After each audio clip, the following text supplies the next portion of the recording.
Street Gallery. Okay, we have two really exciting shows this month. We have Jim Brossy's We Will and Joe Klaus's I Was Dancing in a Dream. Joe, I want you to talk a little bit about the title and the concept of it, and what was your process in developing? Because if my memory is serving me correctly, all of these pieces were made for this show. They weren't made with the show in mind, but okay. they all just sort of worked out this way. So I guess I'll start with the process. Early last year, I was exploring some sort of going out of sale business, and I found this really big bolt of cotton canvas, and I've always wanted to work this size, but it's very expensive, as Jim knows. So this bolt was like $15, so it really gave me the legs to sort of just run with it and do whatever size I wanted to do. So these are, I think, 4.5 by 5 feet when they would be stretched. And I've always worked abstractly. In the past couple of years, I've been doing a lot of figurative work, but I really wanted to go back to the non-figurative for a while, and these sort of just came together. The title comes from both how I go about it and I guess just the process of it. I use a lot of like full body movements in the pieces, especially in the underlayers. Each one takes about like 3 to 4 months because there's a lot of really thin washes and layers that build. So a lot of the full body movements are in the underlayers. A lot of times I'm just daydreaming while I'm creating these pieces. So it was really hard to title this, and this just sort of came. What struck me when when you both sent the photos for labeling purposes and everything, and when I came in, blown away seeing them on the wall, the color palette, it's very, very specific. And can you talk about that a little bit? Yeah, I like bright colors. I do not really tend to be a dark painter. I like a lot of bright, light, bold colors that sort of work with each other. Like the second piece, I like how there could be muted tones and then just bright colors pop off those muted tones really well. Yeah, the color palette was sometimes by mistake and sometimes just intuitive. I start a lot of times in the base layers with what they call oops paint at like Lowe's and Home Depot, where you can get cans of paint really cheap. So I'll just find colors that I like from those places, start the layering, and then sort of see how those colors are working with each other, and then keep building. This is the first time, of course, I've seen you work so big, and now I understand a little bit why you've moved. Is this a direction you want to stay in? Yeah, I'm still going in this direction. These 6 pieces were over the course of 2024. I started early in the year and sort of went into the beginning of this year. But yeah, I'm continuing to work this big. This size actually was how big my studio allowed me to be. I was working in my basement for the duration of these pieces, so the ceiling was my height, so these were about as big as I can get them. And I was gonna stretch them, but then I couldn't get them out of the basement. I have the opportunity to work a little bigger, working in a space that's not 6 feet tall. So I like this size personally, but I might play around with some different sizes. The way you displayed them, the way you exhibited them here, is this strictly a thing because you couldn't stretch them, or was there something about this aesthetic that? I sort of wanted it to feel like how it was on my wall in here. So you would see all like the little markings at the bottom, and I just thought I liked the process of painting and creating, so I wanted to bring people into that. Well, I like this size because the size, you get to use your whole body, you get to move around. So that's why I work at, Yeah, I took a note out of your book doing that. Right. And I know your other pieces are a little tighter, and here you can see how Yeah. you loosened up. And then I like the loose canvas too. I might like the wind to blow a little bit. Well, that worried me a lot, that one. I like how they move. It moves with the air, moves with the gestures and the layers. Do you lay down a color first and then build out from there, or do you do it all kind of simultaneously? So it's gessoed first for the base of white, and then normally I have an idea of like 1, 2, maybe 3 colors that I'm starting with and build from there. Sometimes I have it planned out, like I know I want to use a pink or a blue, but sometimes it's a little more spontaneous if I'm just starting, because I know it's going to change as I add the many layers. Some of these could have like 70 or 80 like very thin layers in them. You talk about the process. I want to ask you how you combine.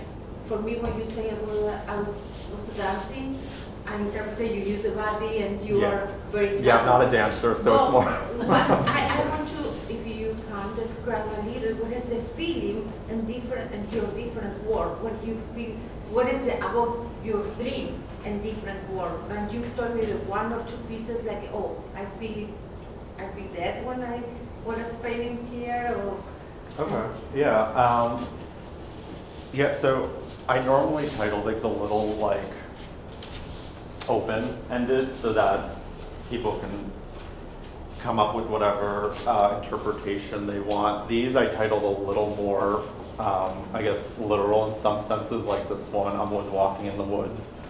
It's just thinking about nature, and we got back from Arizona. We were doing a lot of hikes and stuff like that. Some of them I have like, they just sort of lean into what I'm thinking about if I didn't plan it out beforehand. Joe, you're also a graphic designer. I was wondering, have you always done both sort of concurrently, or did one grow out of the other? So I went to school for, it's a really long title, visual presentation and exhibition design. So museum work and stuff like that. It's not to be self-deprecating, it's more of a means to an end, like to be able to afford to paint and explore different things. Yeah, currently I'm a freelance art director and graphic designer, so I do that during the day and then also this during the day. I still have 2 questions. Oh yeah. I assume that writing on the wall, which is great, was also part of keeping the idea of the studio. Is that correct? Yeah, I like handwritten things, even on my cards. I had it all in like the brush lettering that I did by hand. I don't know, I think it's more personal, and yeah, it feels a little less, I guess, rigid and a little more organic, and I like that idea. I think you may have started a new trend. You shouldn't take down. Oh, let's see if I can get it off the wall now. It reminds me of graffiti too, you know, like Yeah. a lot of your marks are like graffiti. And Yeah. they put a title on them. And it had the pencil smears, like that. Yeah. Yeah, I like that. I don't like erasers personally, like even when I'm doing figure I'd drawing and rather stuff. cross out. So I just normally roll with it. Yeah, I like making Or marks. paint over. That's what Yeah, you exactly, yeah. do. And then you can see what was behind it. So all your mistakes, you just paint over, and they're still there. Keep building up, yeah. My other question is about the order of things. Like that painting feels really different from the other ones. It feels like it has much more form to it and more definitiveness as opposed to these which feel way more abstract. Yeah, I didn't have a specific order of putting them on the wall. I just sort of went with what colors sort of worked together as they went on the wall, and Jim thankfully hung his first, so I was also able to play with how his colors were going down the gallery a little bit. Yeah, that one is sort of an outlier. Like I was saying before, I don't use a lot of black, and that one probably has the most of those darker tones in it. So it doesn't really work with the ones on the wall. But I don't know, there was something about hanging it that felt right. Well, it looks like a window looking through, you have the, like, the window that you can see through. Yeah. into. So I thought you made it for there. Now it just worked really nicely there. Am I having a Rorschach moment? Or is that a monkey in someone's ear? You know, I, What, a monkey? Yeah, it looks right here. Oh, yeah. You'll never unsee that now. yeah, well, I was gallery sitting on That's- Friday, and someone was Here, pointing see? out all the stuff they see. Nothing's intentional, I'll say Okay. that. But I do like to hear what people sort of see in the abstract. I always found that really interesting. Yeah, I had someone come in and they were telling me all about what they saw in that piece in the front. And it's just a lot of fun to sort of hear that, especially since they're so abstract. Yeah. So no monkey, but could be. If I wanted to be a If you want it to be a monkey, it's a, yeah. If you buy it, it's a monkey. Yeah, exactly. I'll retitle it, whatever you want. Okay, we'll move on to Jim. And Jim, I know that you have been, No monkey. no, you got a Just a scary clown. clown. You got a scary clown. Having projects of my own that I think they just won't go away. You know, what is it about this project that, what inspired it, and why wouldn't it go away? Why did you have to really do it?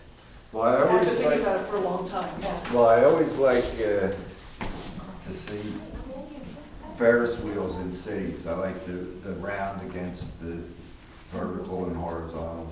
So I always liked that, and I was like, I want to do a Ferris wheel, but there wasn't a place I could do it. So I have this wall at home that's 28 feet long by about 40 feet high. And I decided I'm going to put the Ferris wheel there. And so a couple summers ago, in August, I was outside and I cut the steel. I cut all the steel. And, you know, Yeah. and it was too hot, and I was like, oh man, I'll put this away for a while. Then I got around to it like months later and started putting the cars together. And then we decided that we were going to build something on that wall. So I didn't have that wall anymore. But I had all these steel things all cut. Now it was designed to have 12 cars. There's 5 cars here. So this is 5/12 of the Ferris wheel. And plus I kind of had to shrink it in because I had a 10-foot Right. ceiling. So I made each car individual and I kept switching them around.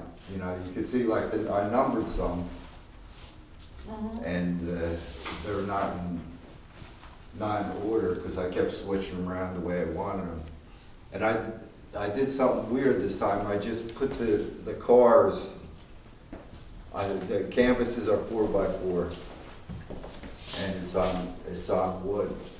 So I put the cars on the blank canvases and moved them around. And then when I finally decided where I wanted them, what I did was I had to take the car off and then do the background and then put the back down. I work from my head, and it's always goes back to childhood for some reason. I'm missing the 80s and 90s. I can't. And it's always like I remember when I was a kid, we had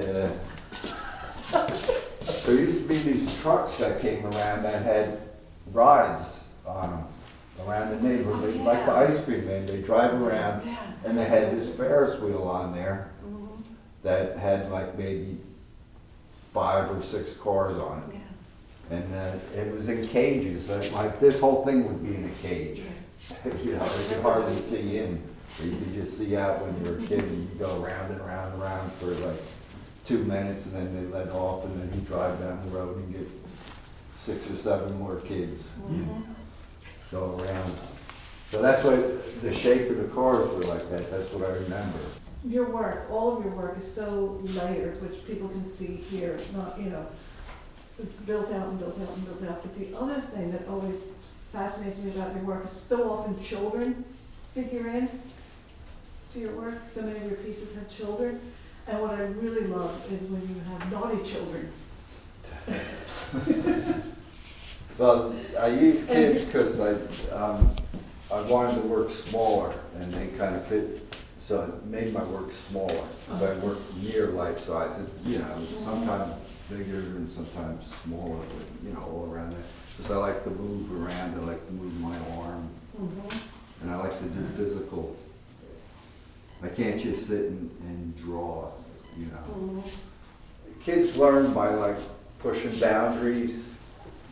So that's what, you know, like some of these kids, you have the kid who's like really into the Really into the Ferris wheel. So Yeah. he's gonna study about it.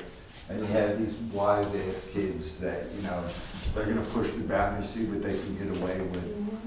And, you know, other kids that just sit there, they're a little shy. And so, you know, it's And this just, one is decided, even though you're supposed to and sit there's inside the car. there's the one who wants to be the sheriff. Yeah, and I like It's to like bring you a don't know little, these kids, yeah. a little humor into the art. I won't say all of your work, but a good deal of your work, you have a very particular color palette, which of course we're also seeing here, these blues and the yellows, the reds, the greens, the blacks. Is that intentional, or is it just? A lot of the colors you see on the computers now, they don't seem real to me. And a lot of the LED lights are just like, oh man, I can't handle the color. Like Liz Osborne once told me, oh, we gotta talk about color, because I was just covering color up. I would have color underneath and I'd cover it up because, oh no, it's too much. So I've been trying to use a lot more color instead of just you know, covering it up all the time. But yeah, And I have to ask, the pinwheel, I love that.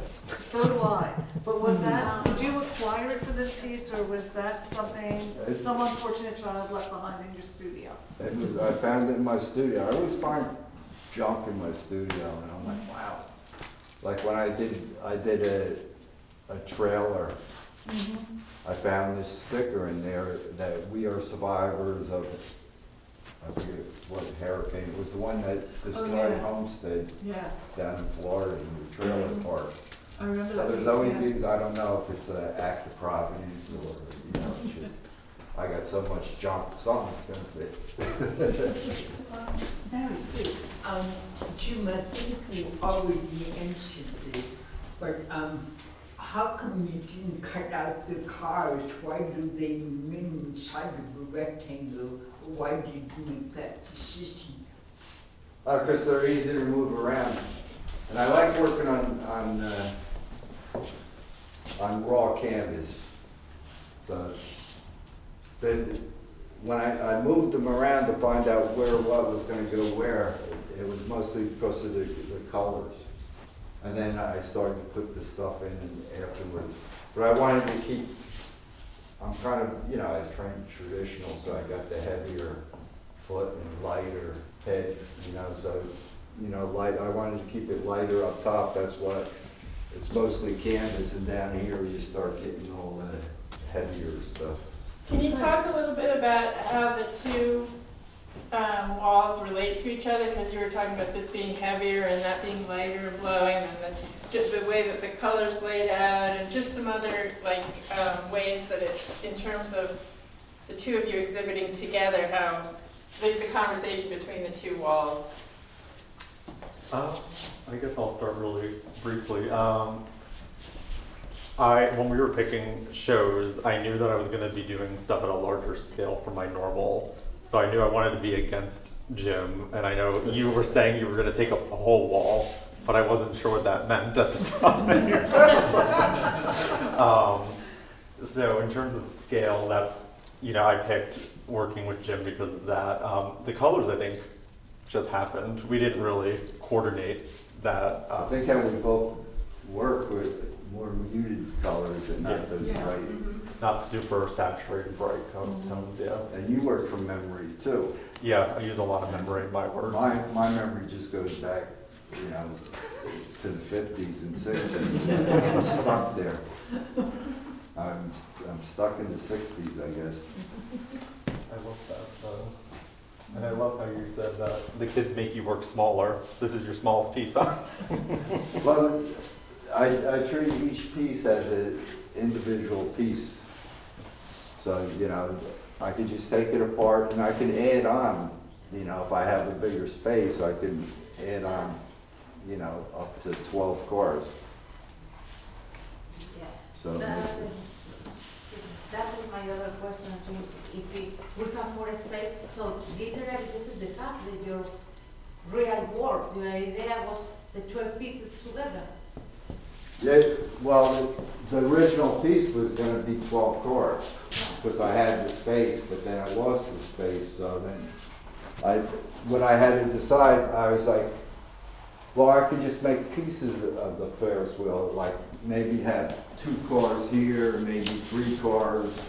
And I kind of was thinking about having the curve against itself. So like curving this way and curving that way, like 2 different Ferris wheels. And then I was like, nah, I can put it together and, you know, if I have a space at a different time, I can even grow it. You know, keeps me off the street and making these cars. So it gives me something to do. Yes. So when you conceptualized the larger work with the 12 components, did you have someone in mind that might, you know, want this for their space? Did you think about a consumer, or did you just think, this is something I want to do, I don't care if someone buys it? That's it. I was making it for my wall. Yeah. I don't really worry about that. You know, I always figure if I like it, someone else is gonna like it. I just think of myself as an average type of guy, you know. I'm more blue collar than I am, you know. So I noticed that most of the kids have their faces away, their bodies are faced away from our viewing. It almost makes me feel like I want to see the other side, but in my mind I'm also creating that other side of what it could look like. Did you have a particular reason why we don't see most of their faces? Well, I usually don't show the face because I kind of don't like a painting staring back at me. It kind of bothers me. And I like to keep them anonymous. When you were working on the plan for the full-size wheel, how far did you get on the center? Do you have plans for the center of the wheel, or did you get any of that constructed?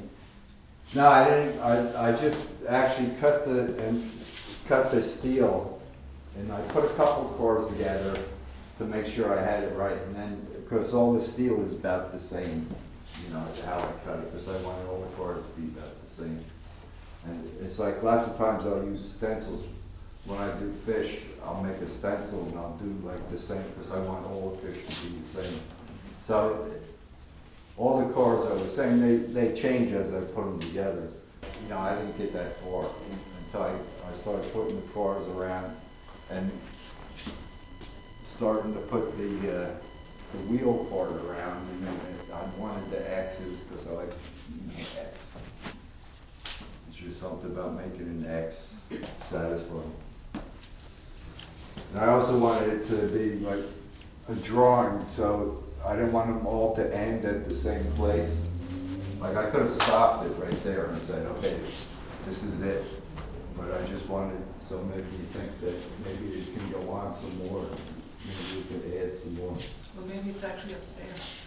It's upstairs. Well, I think if I would have put it right against the ceiling and ended everything like that, you could have, you know, you might have thought that. Yeah. Well, it's not quite half a circle. It's 5/12. I point for it. It's awesome, but did you have other ideas about like color and what you were going to do in that part of it? Well, the colors I wanted, I want it to be like 60s or like around that time, those type of colors. So that's why, you know, I chose like that green and that ugly pink. You know, because I remember those colors when I was a kid, when we were at like Seaside Park or, you know, wherever, when we were kids. I remember the cars being like that, kind of bright but dull. I don't know how to explain it. But not like today, or like when you got plastic, where it's just so bright and it doesn't look real to me. So these colors are kind of more real, I guess. I'm going to ask a low-hanging fruit question. Joe talked about inspiration. One of the pieces he was hiking in Arizona. How much Stephen King do you read or watch? We've got The Clown, but the balloons are really what drew me to his book. And I've read a little bit of King. Everybody's seen the film. Is that intentional or is that just a byproduct? The clown? The clown's intentional, but the balloons, all that. Are you drawing toward that? Oh no, Like the I'm balloons throughout? just adding, and well, there's balloon. Actually, I did those first on the floor. I poured the paint. I like the floor paint, and so they traveled around for a long time before I put them up there. And these, it's just I like to use spray paint too. So I just made a stencil of a balloon and just sprayed them different colors. And I'm like, well, they're good enough. And I have a stencil of a skull and crossbones, so I was like, his face will fit there, it's real nice. So, yeah, I just like, when I first sprayed it, you know, I just sprayed to get the shape. And then it was kind of like, oh, I like them that way. So I just left it. Okay. So I do that a lot. Sometimes I'll finish things, you know, make it more realistic, I guess, and sometimes I like to scribble, so like it's more sketchy. And I like the contrast between the both sketchy and the realism and the materials and the hard and the soft. It's obvious that you can do a face because the butts are so perfect. You know, I've been painting asses since the 70s. That was my favorite thing to do. Everyone has one, and everyone loves them.